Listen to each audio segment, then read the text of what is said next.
Hi there, welcome to Race Centre. I'm Dazza. Here we have JP's 2015 Ducati Panigale 899. And this job was actually a bit of a cool job that it was in for. The bikes had a full Van Diemen titanium exhaust installed. We've also put a DNA high performance air filter in it. And then we're doing a full custom tune, and we're doing it through the ECU. And what we include in that as well is our revised throttle maps. In other videos talked about the throttle maps on a lot of ride-by-wire bikes. The standard throttle maps on this particular model aren't too bad at all. I've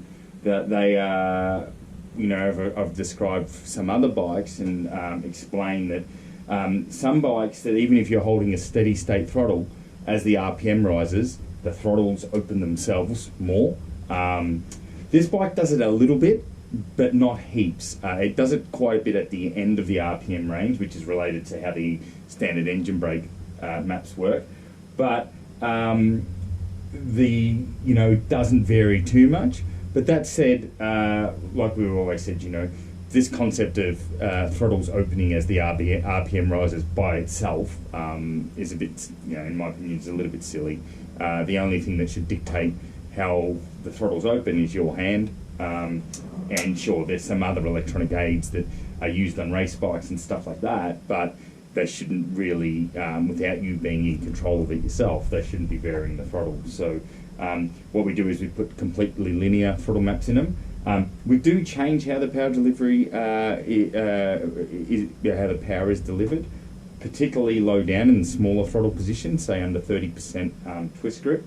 And the reason for that is ride-by-wire bikes, and depending on the spring in the throttle housing, sometimes they can give a little bit of an artificial feel, and it can be, especially if you're riding it on the road and you have bumpy roads, that sometimes you get a bit of a jerky throttle because it's just moving around a bit. So we just tidy that area up and spend a fair bit of time to iron out just some imperfections in the standard throttle map and make it a fair bit smoother. And then we put our what we've labelled now our NJ84 throttle maps, and we've named them that as a tribute to our dear friend Nathan Jones, who used to race with us and was involved in the development of the throttle maps. But what we've done is, we've plugged that into this bike, and you can instantly feel the throttle just nice, a fair bit smoother, and it just makes them easier as a street bike, and even on doing track days and on the racetrack, it just makes the power delivery easier. This bike does have three power modes. It has race, sport, and wet, and we revise all three of those. Like I said, the throttle maps in this bike out of the box are pretty good, but we do improve it. From there, then the next process, once we put the throttle maps into it, and that's our base thing, we start tuning the bike. This particular bike is getting an individual cylinder tune. On any Ducati and most twin motorcycles, we do recommend an individual cylinder tune. We've got our AFR wideband sensors off the dyno plugged directly into the headers, each header, and the Van Diemen exhaust actually comes with the bungs already in place to allow us to do that. And the end result, the tune, is just a fair bit better. It's smoother. You get more power, not so much at the peak horsepower, but you definitely get more power through the mid-range, and the bike just is a fair bit smoother, delivers its power better as well. So with Ducatis, they can tend to be one cylinder's lean, the other one's rich, and then they cross over. So if you've got one of these bikes and you're gonna get it tuned, it's worth spending the extra money to do an individual cylinder tune. If you don't, it's almost like you shouldn't bother tuning it unless you're going to do it properly when it comes to these. So it does make a fair bit of a difference. And we don't actually offer a custom dyno tune on this model and a lot of particular Ducatis unless you go for the individual cylinder tune, because we just don't want to turn out work like that. It's not at the standard that we want to deliver. So we've done that tune, as I've discussed in other videos as well. Being ride by wire and having different power modes the throttle maps that I've talked about, our NJ84 throttle maps, they are the part of the ECU that dictates the relationship between the twist grip and the actual throttle opening on the throttle bodies. So the way that works is like I said, we've got 3 maps that we change for this bike and get the power delivery the way we want it.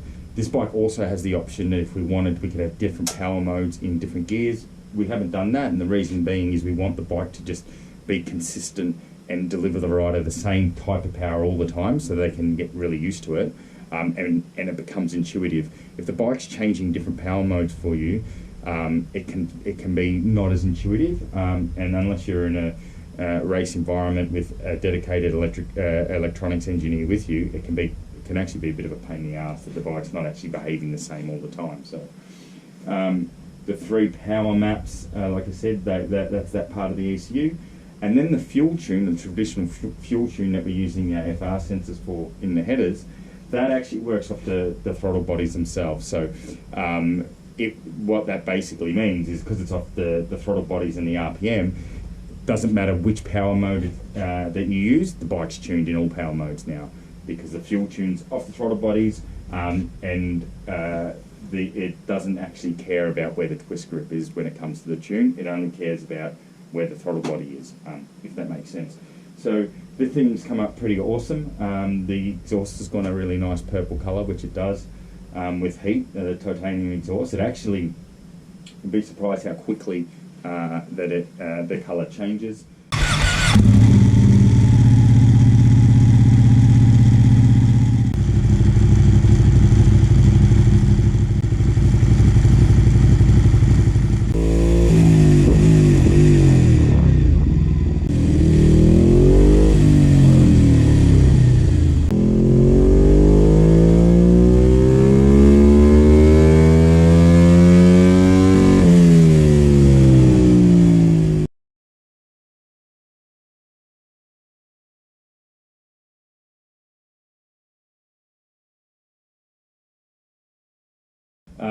Just because of the time frame and we're getting close to Christmas, we've got a fair bit of work to get out before we close. We didn't have enough time in this job, and I do have to apologise, JP, and anyone watching. It would have been nice to have the bike on the dyno first with the standard exhaust and run it, and then show you the before and after power runs, but we simply didn't have the scope within the job and budget and the time frame to be able to do that, because it is a bit time consuming to do that, but it's come up great.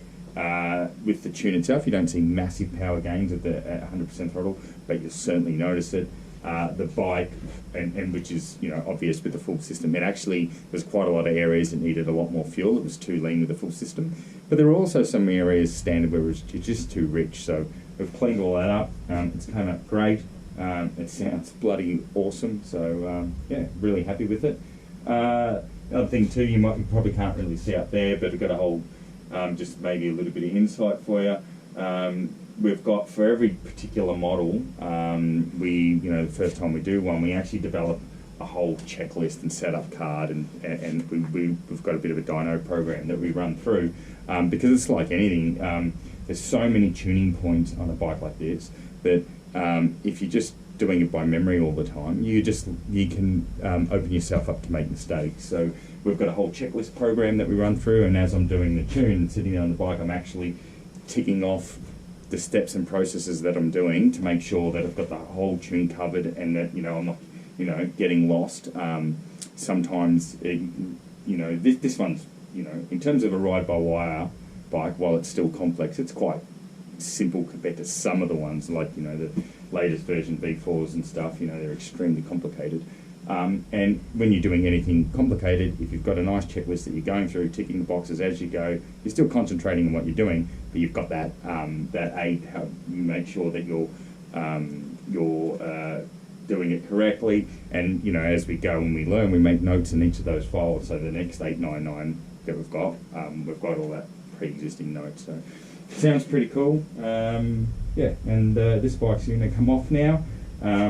Got a massively leaking fork seal, so we'll get onto the forks next and get that fork service done, so that it's actually dripped a fair bit of oil on the dyno here, so yeah, she's hemorrhaging, so we'll get that fixed up. and then we'll do our road test, because this is a road bike. We'll test the throttle maps and everything. It's just the last tick, quality check off. And then, yeah, back to JP and hope he absolutely loves it.